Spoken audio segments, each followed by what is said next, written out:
बिस्मिल्लाहिर्रहमानिर्रहीम। अस्सलामुअलैकुम। आज एक नए वीडियो लेक्चर के साथ Mohammad Sajid, assistant professor of botany. हमारी सीरीज़ चल रही है माइक्रोबायोलॉजी, जिसमें हमने introduction to microbiology already discuss किया। आज हम लोग बात करेंगे history of microbiology.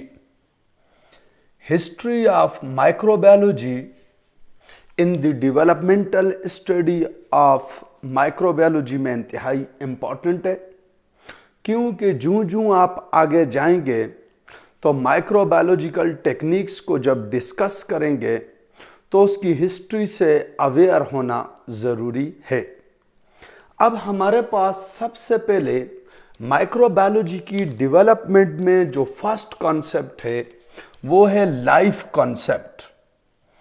Origin of life और लाइफ कॉन्सेप्ट में डिफरेंस है। ओरिजिन ऑफ लाइफ में आप इस बात को स्टडी करते हैं कि फर्स्ट लिविंग ऑर्गेनिज्म का ओरिजिन, फर्स्ट लिविंग ऑर्गेनिज्म की फॉर्मेशन कैसे हुई, वो एक अलग टॉपिक है। लेकिन हमारे पास लाइफ कॉन्सेप्ट के लिए मेजर टू हाइपोथेसिस हैं, एबायोजेनेसिस और बायोजेनेसिस। अब एबायोजेनेसिस हाइपोथेसिस का दूसरा नाम है स्पॉन्टेनियस जनरेशन। स्पॉन्टेनियस का मतलब है खुद ब खुद, यानी ऑटोमेटिकली।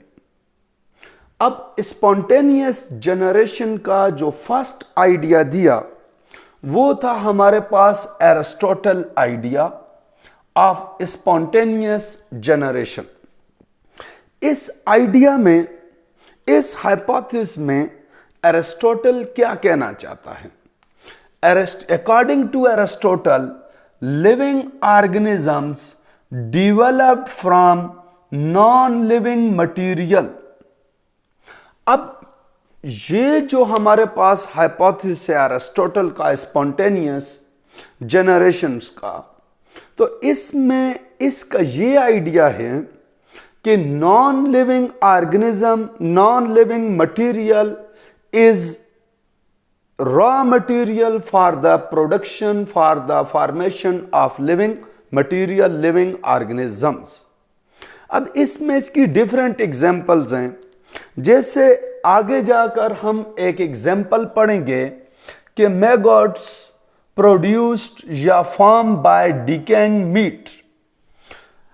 अब ये जो हाइपोथेसिस था, ये आल्दो के रिजेक्टेड हाइपोथेसिस है, लेकिन इस हाइपोथेसिस ने हमें बेस प्रोवाइड की to think about the concept of life या फॉर्मेशन ऑफ लिविंग ऑर्गेनिज्म। अब इस हाइपोथेसिस को आगे फ्यूचर में बहुत सारे साइंटिस्ट ने एग्री या डिसएग्री किया और फाइनली ये रिजेक्टेड हाइपोथेसिस है। लेकिन अब अगर हम इस हाइपोथेसिस के बाद आगे प्रोसीड करें तो डिस्कवरी एरा, यानी कि डिस्कवरी ऑफ माइक्रो ऑर्गेनिज्म या discovery with relevant to micro organism में सबसे पहले जो माइक्रो सेल की डिस्कवरी हुई वो आप सबको पता है कि Robert Hooke discovered to first cell in 1665। इसलिए इस पे हम ज्यादा टाइम वेस्ट नहीं करेंगे। लेकिन माइक्रो ऑर्गेनिज्म की डिस्कवरी से relevant father of microbiology Antonie van Leeuwenhoek from period या in era from 1632 to 1723, van Antonie Leeuwenhoek ने basic discoveries of microbiology provide की। इसने ऑब्जर्व एंड डिस्क्राइब किया डिफरेंट बैक्टीरिया एंड प्रोटोजोन्स को। Van Antonie Leeuwenhoek not only discovered to bacteria but also to many protozoans.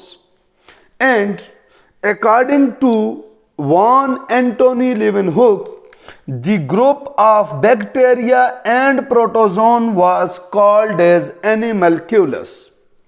इसने first time protozoans और bacteria जो उसने rain water में discovered किया था अंडर माइक्रोस्कोप, तो वो जो इसके लिए टर्म इंट्रोड्यूस की थी एनिमल्क्यूलस। तो एनिमल्क्यूलस के टर्म का मतलब है स्मॉलर एनिमल। तो इसके मुताबिक प्रोटोजोन्स या बैक्टीरिया जो हैं वो आपके पास कंपैरेटिवली स्मॉलर एनिमल्स हैं। Later on, he also observed to the sperms of different organisms like human, like rabbit, dog, fishes and insects. तो बेसिकली जो बेस प्रोवाइड की माइक्रोबायोलॉजी के लिए वो प्रोवाइड की एंटोनी लीवेनहुक ने, इसलिए Antonie Leeuwenhoek awarded as a father of microbiology award। उसके बाद हमने इंट्रोडक्शन में एक टर्म पढ़ा था microbe. The term microbe was given by C.D. Lott in 1878। C.D. Lott ने 1878 में टर्म इंट्रोड्यूस्ड की माइक्रोब। अब हमारे पास यहां तक तो था डिफरेंट डिस्कवरी एरा, और उसमें आगे जूं हम प्रोसीड करते जाएंगे तो डिफरेंट माइक्रोब्स की स्पेसिफिक डिस्कवरी को डिस्कस करते जाएंगे, जैसे डिफरेंट टाइप ऑफ बैक्टीरियाज। फिर उसके बाद बैक्टीरिया के लिए जो टर्म प्रॉपरली इंट्रोड्यूस्ड की एरिनबर्ग ने, फिर उसके बाद वायरल डिस्कवरी और डिफरेंट प्रोटोजोन डिस्कवरी, हम लोग स्पेसिफिक टॉपिक्स में डिस्कस करते जाएंगे। अब डिस्कवरी के बाद जो इंपॉर्टेंट चीज है वो है ट्रांजिशन एरा।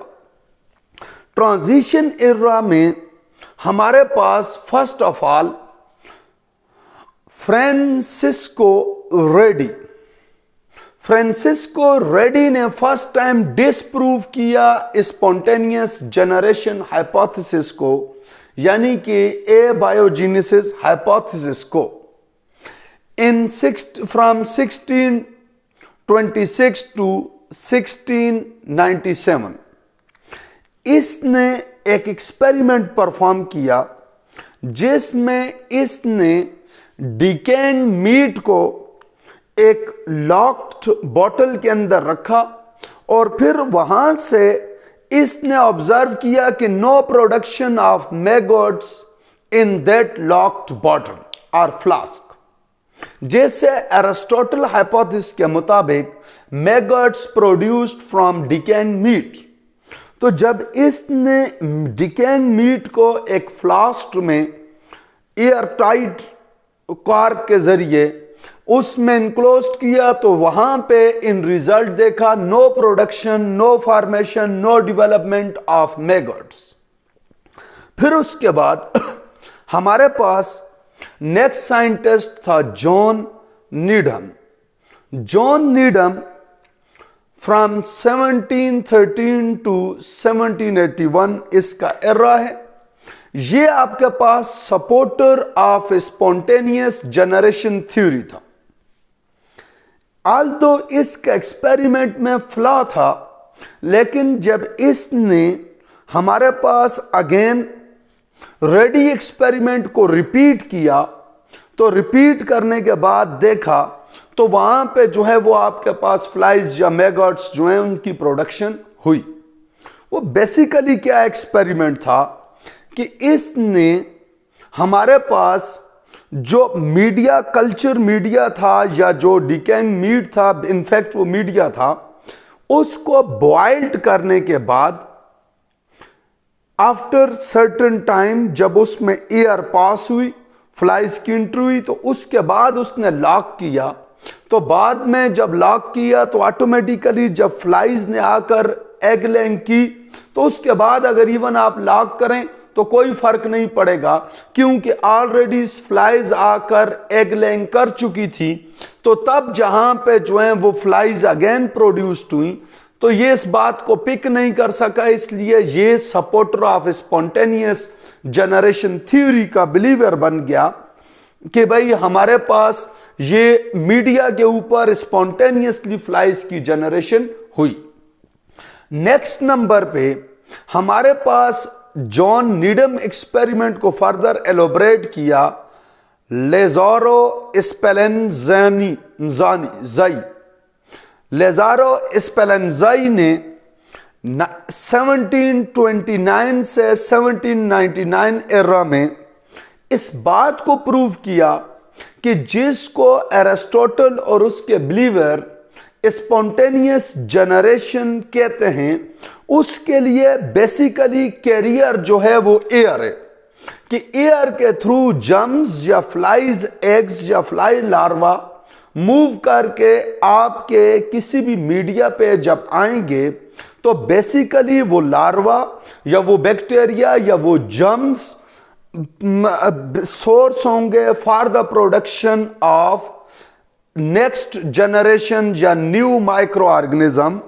तो बेसिकली लेज़ारो ने फर्स्ट टाइम इस बात को एक्सप्लेन किया कि air is a carrier of germs, इसलिए चूंकि इसमें जर्म्स ऑलरेडी मौजूद हैं जो कि सोर्स हैं फॉर नेक्स्ट जनरेशन, इसलिए again Lazzaro disprove to spontaneous generation hypothesis.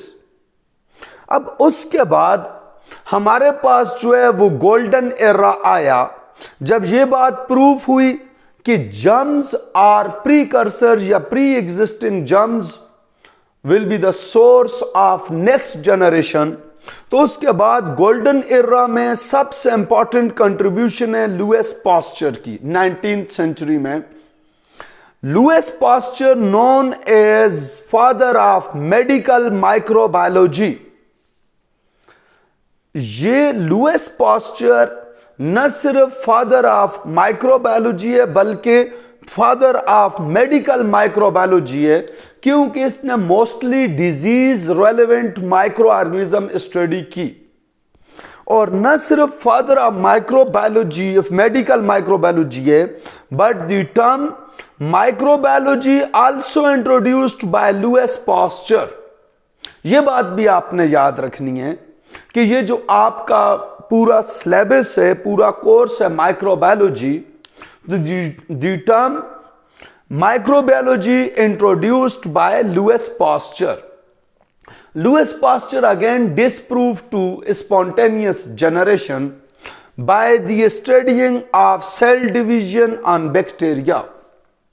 Louis Pasteur ने जब बैक्टीरिया पे एक्सपेरिमेंट किया तो एक्सपेरिमेंट में यह बात प्रूव की कि when bacteria present then new bacteria form, जो रोडा विर्चो का हाइपोथेसिस था 1855 में कि हमारे पास new cell arise from pre existing cells, यानी omnis cellula e cellula Rudolf Virchow का हाइपोथेसिस था 1855 में। उस हाइपोथेसिस को एक्सपेरिमेंटली प्रूव किया लुईस पास्चर ने कि when bacteria present then new bacteria form by division. If bacteria are not present then it is impossible the production of new bacteria. न सिर्फ बैक्टीरिया की डिवीजन को स्टडी किया बल्कि लुईस पास्चर ने बैक्टीरियल कंट्रोल के लिए टेक्निक भी इंट्रोड्यूस्ड की, जिसे आजकल कॉमनली आप लोग कहते हैं pasteurisation. Pasteurization is that technique through in which bacterial growth control, bacterial growth को कंट्रोल करने के लिए जो टेक्निक आप यूज करते हैं उसे कहते हैं पास्चुराइजेशन। पास्चुराइजेशन में हीट ट्रीटमेंट के through, because of heat the bacterial growth will be reduced and control, जिसको बैक्टीरियोस्टैटिक इफेक्ट भी कहते हैं। तो इसने 1897 में पास्चुराइजेशन अपने नाम पे, यानी लुईस पास्चर ने अपने नाम पे पास्चुराइजेशन टेक्निक को इंट्रोड्यूस किया। ये हाई टेम्परेचर ट्रीटमेंट है जो कॉमनली आप मिल्क की करते हैं। मिल्क को आप हीट अप करके for certain time bacterial growth को इनहेबिट करके उसे खराब होने से बचाते हैं। Similarly Louis Pasteur also introduced या also studied the fermentation technique, जो एनारोबिक रिस्पायरेशन टेक्निक या फर्मेंटेशन टेक्निक, वो भी लुईस पास्चर ने स्टडी की, अल्कोहल फॉर्मेशन जिसमें कॉमनली आप पढ़ते हैं।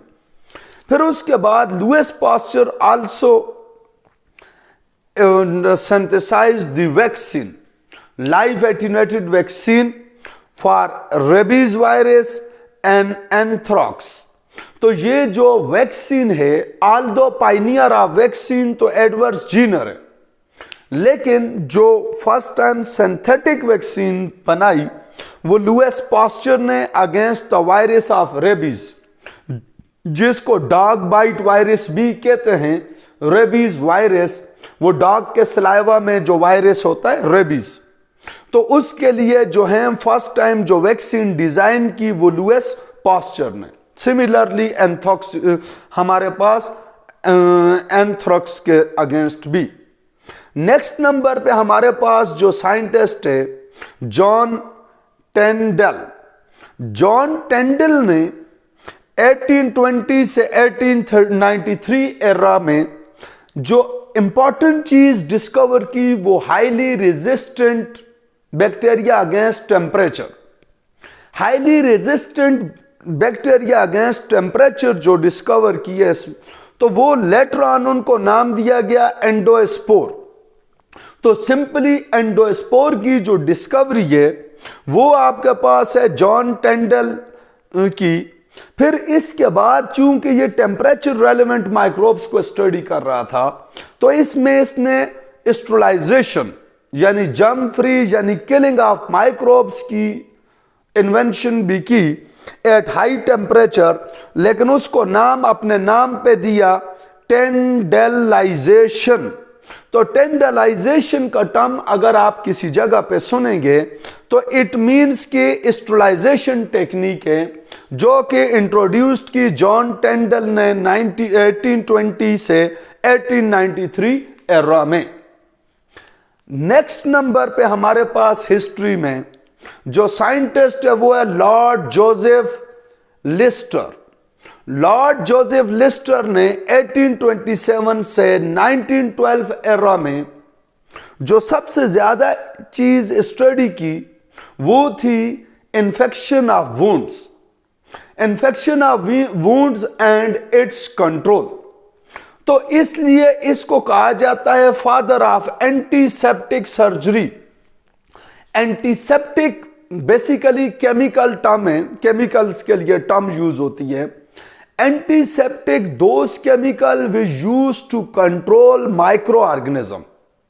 तो ये बेसिकली जो हमारे पास लॉर्ड जोसेफ लिस्टर है, ये आपके पास दो चीजें इसने स्टडी की कि एक तो wound infection is because of micro organism, और दूसरा जब ये उसकी ऑपरेशन या सर्जरी कर रहा था तो इसने वहां पे डिफरेंट टाइप ऑफ केमिकल्स को यूज करके माइक्रोब्स को किल करके वुंड हीलिंग को कंट्रोल किया। नेक्स्ट नंबर पे हमारे पास है Robert Koch, a popular bacteriologist. इसका चूंकि मेजरली काम बैक्टीरियोलॉजी पे है, तो ये आपके पास फादर ऑफ बैक्टीरियोलॉजी यानी पॉपुलर बैक्टीरियोलॉजिस्ट है। 1893 से 1910 इसका वर्किंग एरा है।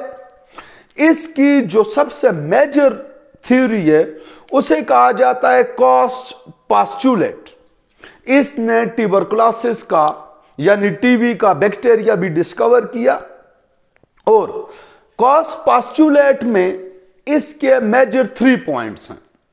Number 1, disease caused by bacteria. Number 2, the person suffer from disease यानी the body of patient must contain bacteria, कि हमारे पास जो है वो कोई भी डिजीज बैक्टीरिया की वजह से होगी, तो जिस बंदे को बैक्टीरियल डिजीज होगी उसकी बॉडी में बैक्टीरिया का होना जरूरी है। If you isolate the bacteria from patient body, then patient become recover your cure.